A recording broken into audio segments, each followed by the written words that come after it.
Napakaganda ng ambience sa resort na to mga ka-low budget. At higit pa dyan, pwede kayong mamingwit ng napakalaki at sandamakmak na isda. At syempre, marami pang mga activities at kung ano-ano pa, hindi lang paliligo ang pwede nyong gawin sa resort na to. At syempre, samahan nyo ako mga ka-low budget for today's video sa isa na namang adventure at isa na namang resort na pupuntahan natin sa Kasiguran, Sorsogon. So yun nga, let's go!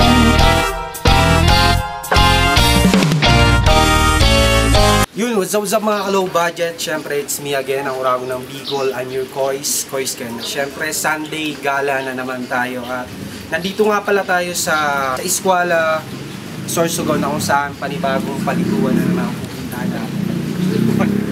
Panibagong resort ang pupuntahan natin. So yun, mga kasama natin, syempre. Hi Ma'am Cathy, good morning po. Good morning. Bago lang ba itong resort na to? Yes po, bago lang. Okay. Ano nga po palang pangalan nito? Ano po, Farm Star Resort po. Kasi po kaya dati, farm po talaga niya. Yes po, tapos gini po lang po siya na resort. Okay. Yes po. Meron kayong function hall, no? Para Ikaw po. pwedeng Party po. kasal.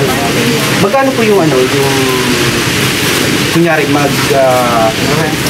Ano po, sobra 1K po. 1K plus 2K plus po. Okay. Depende sa guest. Yes po. Okay. So, ilan yung kayang i-accommodate lang?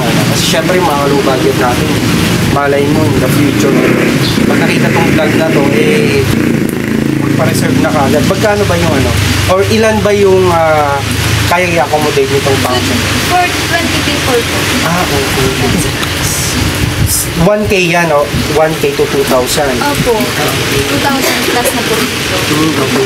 So, ano ba yung pwedeng gawin dito bukod sa pwede kayong maligo? Ano ba yung kakaiba sa resort na to? Fishing po. Pwede kang Yes po. Pwede po kayong mag-fishing weekday. If kung gusto nyo, kamo po ang mag-fishing or kamo po ang mapa-fishing din sa mga boy weekday. Okay. Yes po. Tapos po, ikaw din po kami din ng mga tanong. So, pwede kayong for example, kami pwede kayong mag-harvest. Opo, pwede po. Okay, magkano po? Halimbawa sa mag-fishing kayo, magkano po yung bayad? Sa tilapia po is 200. 200. Sa ano naman po, sa kunyari, gusto namin mag-harvest ng mga gulay. Ano ba yung mga gulay nyo rito? May petchoy po kami dito. Sa akin, petchoy lang po, anay. Pero ang estimated harvest po sa dito, sa April pa po. April. So Yes, April, tamang-tama summer. Okay. Tsaka, entrance po, magkano yung entrance? 70 pesos lang po. Tapos pag bata, 50 pesos. 50 pesos. Mga cottages natin, magkano? Ano ba yung may small ba dito, large? Ikaw po, ito po, large po na cottage, ano po yan, 500. Tapos po, ikaw po kita dito na cottage na brown umbrella is 250. Tapos po, meron po tayo necklace umbrella, 200. Po, ang triple crunch and po ang sisig, tapos po, ang kadalasan po digdig, talaga yung tabakal, ang price umbrella. Tapos dito pwede kayong mag-ihaw, tapos may na din, pwede kayong maghugas. Kompleto na. Yung native umbrella, 200. So, eto yung nila, close cabins.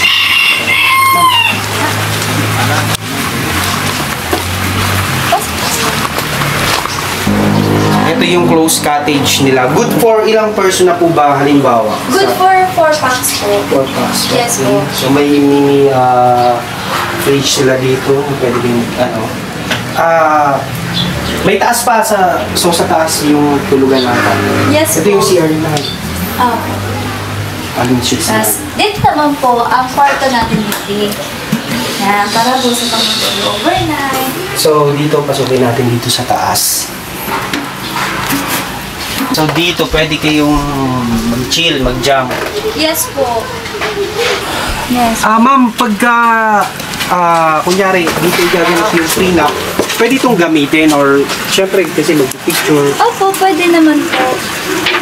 Pwede po. Tapos po, bagayan mo lang hindi ang view, kahit kita ulit baga ang bulod. As of now mga ka-low budget, isa pa lang ang kanilang pool na kung saan tamang-tama to sa mga kids na kasama nyo. At bukod pa dyan mga ka-low budget, napakaganda tingnan ng mga isda dahil napakarami at hindi sila mailap. At syempre pinili namin dito mga ka-low budget yung cottage na nagkakahalaga ng 1,500. May kasama ng video okay, unlimited. At syempre bukod sa mag-jam, kumanta sa video okay, ang pwede nyo pang gawin dito ay mamingwit. Talagang nakakatuwa mga ka-low budget pag na-try nyo. Kasi hindi mailap yung mga isda at ang lalaki. Kung gusto nyo naman, pwede kayong humingi ng tulong, magpa-assist, at kung gusto nyo yung mga bantay ang kukuha. Pwede po yun mga ka-low budget. Pero kami rito, kasi gusto namin matry na mamingwit, kami na lang.